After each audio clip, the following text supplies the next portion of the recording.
Good morning, everybody, and welcome to another Toolbox Tuesday. If this is the first time you're joining me, my name is Shannon Donohoe Simpson. And before I begin today, I just want to take a moment to acknowledge that it is November 11th today, a day to pause, to remember, and hold gratitude in our hearts for those who have served and shown so much courage. So let me ask you a question. Have you ever been so triggered by someone that it took over your whole day?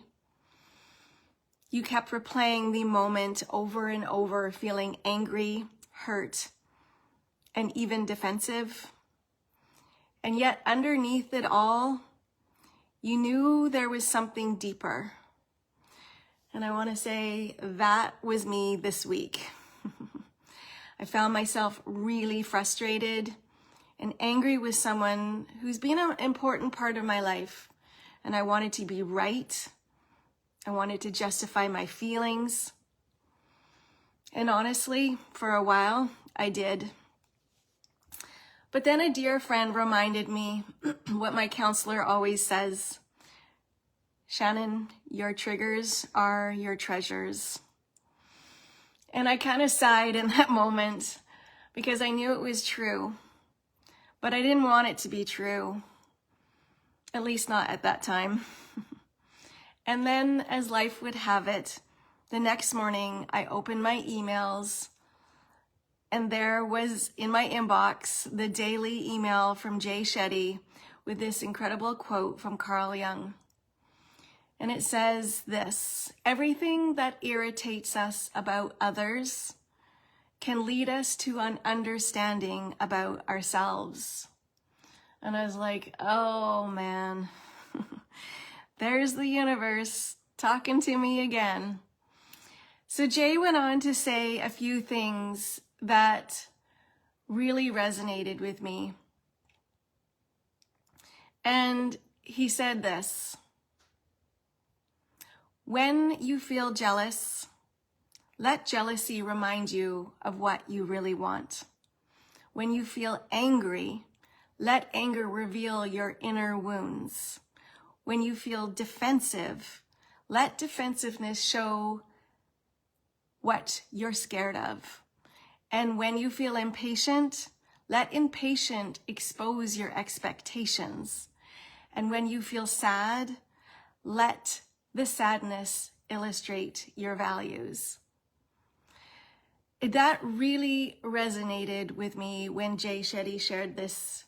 And when I look deeper at my own reaction this week, beneath the frustration and the story I was telling myself, I realized that what was really coming up was an old wound of abandonment. And it was humbling.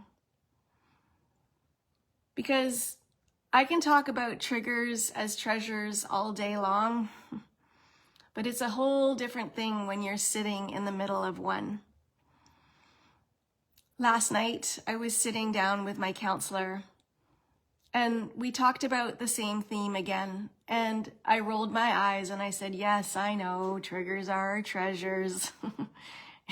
And he smiled and he said, Shannon, the magic happens when you actually get excited that you've been triggered, because that means that you've just been handed your next treasure. He said, eventually the trigger might still bug you for a moment, but then you'll remember, oh yeah, this is a treasure. What's here for me to heal? What's here for me to learn? And what's here for me to see? And that really landed. Because it's one thing to understand the work intellectually, but it's another to live it and welcome it. So the next time you found yourself triggered, pause, take a breath. Instead of pushing it away, or what I like to do, point the finger, try whispering to yourself, this is my treasure. Ask yourself, what's this moment here to teach me? What's ready to be healed within me? So what if your next trigger is actually an invitation to love yourself more deeply? And what if every irritation, every moment of discomfort is secretly guiding you back home to yourself? So if this message resonates with you today, please share it with someone that you love. And if you're feeling called to connect with me or learn more about working with me as a coach, a speaker, or facilitator, please reach out to me at shannondonohoesimpson.com. And I'm sending you all so much love. Have a beautiful day, and I will see you next Tuesday. Take care. Bye for now.